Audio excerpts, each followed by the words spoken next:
যারা জাফলংকে ভালোবাসেন এবং জাফলংয়ের প্রাকৃতিক সৌন্দর্যকে ভালোবাসেন তাদের জন্য এই ভিডিওটি।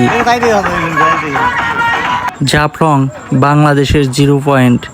সিলেট শহর থেকে জাফলং যেতে দূরত্ব প্রায় 50 থেকে 60 কিলোমিটার।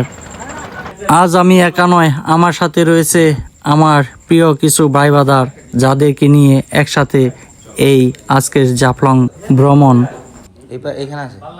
আর এই ভ্রমণের প্ল্যানিংয়ে ছিল ছোট ভাই মারুফ সরকার।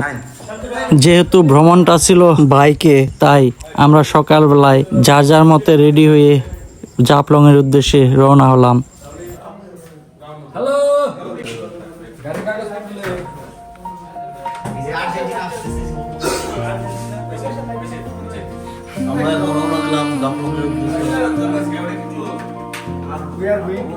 Woke up to a sky I don't know. Different streets, different glow. Pack my doubts in a suitcase like chasing colors in the morning light. Every step feels like I'm new. Every mile we write the truth.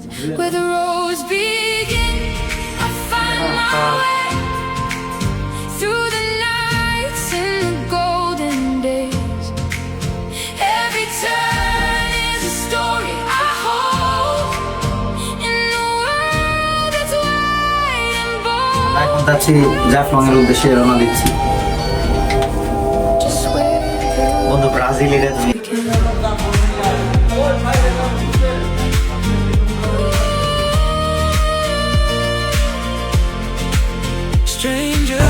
আমাদের বাইকগুলো এখন বের হবে। আমরা জাফলং এর উদ্দেশ্যে এইখান থেকে রওনা দিব। সকলে আমাদের সাথে থাকুন। একজন বের হয়ে গেল।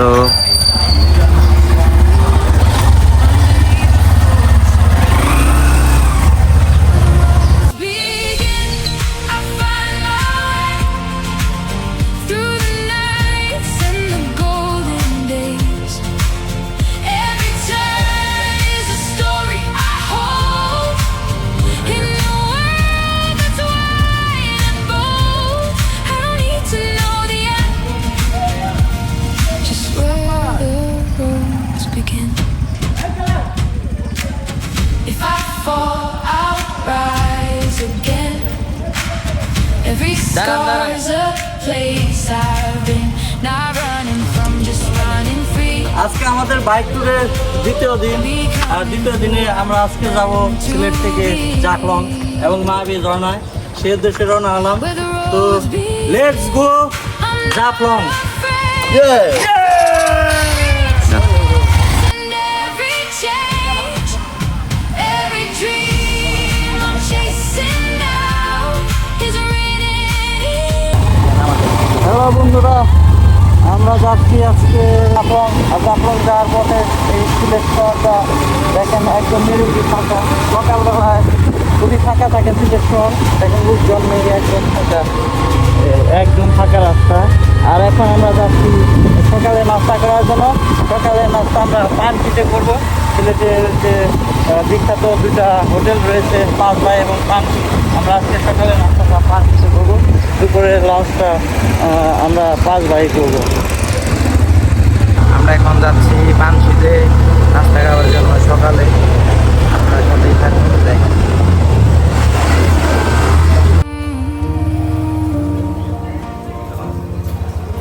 Woke up to a sky I don't know. Different streets, different glow. Pack my doubts in a suitcase like chasing colors in the morning light. Every step feels like I'm new. Every mile we write the truth. Where the roads begin. খাবারটা কেমন? সেই perfect. আসলে এখানে এসে খাবে খিচুড়ি, সকালে খিচুড়ি।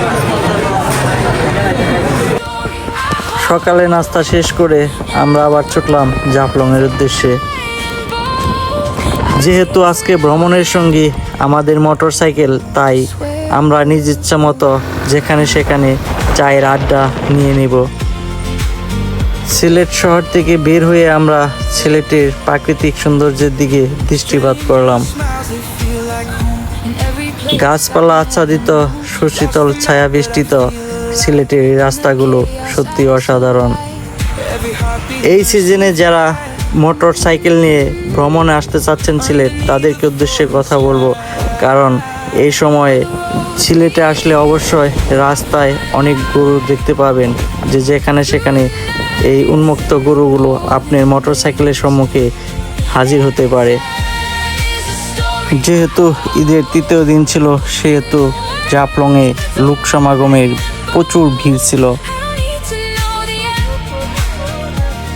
Just where the roads begin. If I fall, I'll rise again. Every scar's a place I've been. Not running from, just running free. Becoming who বন্ধুরা, আমরা এখন যাচ্ছি জাফলং থেকে মায়াবী ঝর্ণা দেখতে। আর মায়াবী ঝর্ণা দেখার জন্য এখান থেকে নৌকা ভাড়া করে নৌকা যুগে যেতে হয়। আর নৌকায় প্রতিজনকে 100 করে টাকা গুনতে হবে।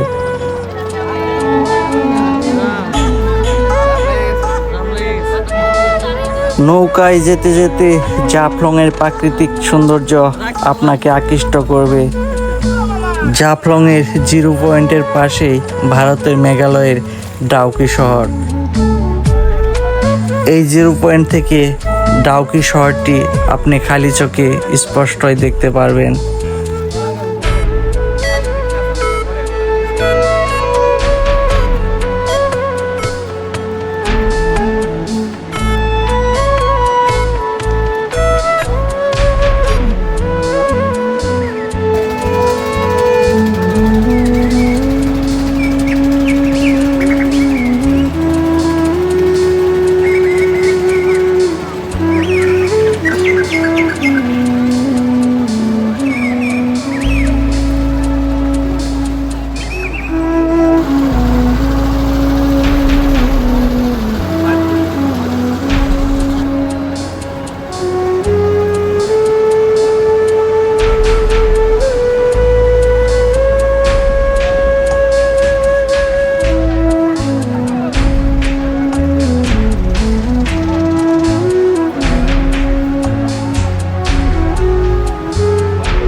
মায়াবী ঝর্ণায় এসে দেখলাম প্রচুর পরিমাণে মানুষের ঢল রয়েছে, কিন্তু পানির ঢল নেই। শুধুমাত্র বৃষ্টি না হওয়ার কারণে পানি শুকিয়ে গেছে। তো ভালো থাকবেন বন্ধুরা, দেখা হচ্ছে সিলেটের অন্য নতুন কোনো জায়গায়।